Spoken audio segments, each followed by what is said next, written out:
What color is my world? Well, the color of my world is black. That is according to the content of this book written by Kareem Abdul-Jabbar and Raymond Obsterfeld. This book contains history on African American inventors. Before I discuss this book, let me show you how it is designed. It is set up in an unusual format. This book is a small chapter book, but it is in a typeset layout. As I'm flipping through the pages, please notice the gorgeous illustrations. They are illustrated by Ben Booz and A.G. Ford. This book is composed of a fictional narrative that intertwines the history of the inventors. When a particular inventor is mentioned, a special flap shows up in the book.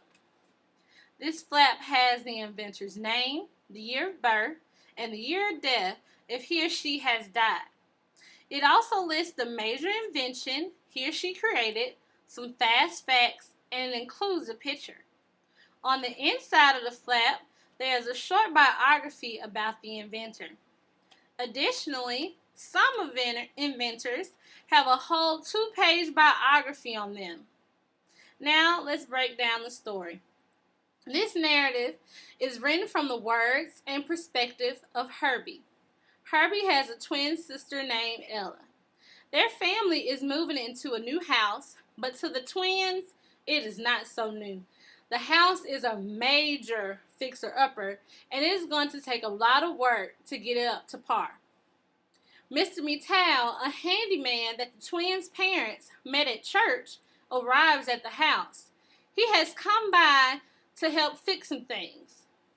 While the mom goes to the store for more supplies, the twins have to stay to help Mr. Mittal. They begin cleaning and fixing up the house. Throughout this time, Mr. Mittal reveals to them some historical insights about items they use every day. He introduces them to many African American inventors that they have never heard of before. This inspires them to take notes in a journal of everything they are learning. Some of those inventors include Dr. Henry T. Simpson, Granville T. Woods, Lewis Howard Latimer, and Dr. Valerie L. Thomas. As a sneak peek, I will read you a couple of pages from the book.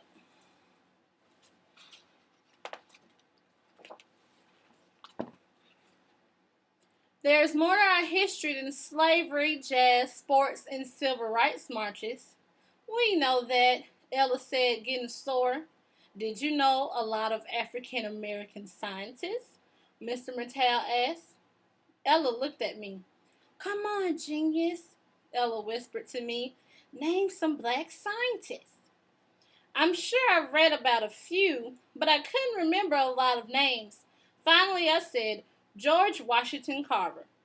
The peanut guy? Ella said with a triumphant look. Amazing man, Mr. Mittal agreed. They called him the Black Leonardo, after Leonardo da Vinci. Who else you got on that list? Ella and I looked at each other, then we shrugged. Mr. Mittal walked over to the wall and flipped the light switch. Overhead, a bare light bulb burst ablaze with light. Who invented the light bulb? He asked. Thomas Edison, I said. You gonna tell us he was black? Ella said. It was a trick question, Mr. Mittal said. No one invented the light bulb. What? Ella and I said at the same time. Oh, Edison had a lot to do with bringing us the light bulb, but no one invents anything, not by themselves. Then how come all the history books are filled with names of inventors? I asked. It's easier for people to remember one name, and easier for teachers to test you on those names. In truth, all inventors only improve on what's come before them. They should be called innovators rather than inventors. See, inventing is like standing in a bucket brigade.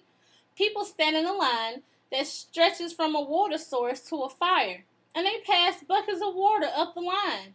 The last person in line throws the water on the fire and gets all the credit for putting out the fire. Inventors are like the people in that line, each one contributing, but the one who throws the water gets the credit as the inventor. I pulled out the blank journal tucked in my black pocket and started scribbling what he said. I even drew a bucket brigade. My whole life is in my journals. I have more than 400 of them, all stacked neatly in my bookcase in chronological order from the time I was 5. Sir Isaac Newton once said, "The apple proves gravity, guy?" Ella said. "Right," he said. "If I have seen farther than others, it is by standing on the shoulders of giants," meaning that whatever he achieved is because of what he learned from all the great scientists that came before him.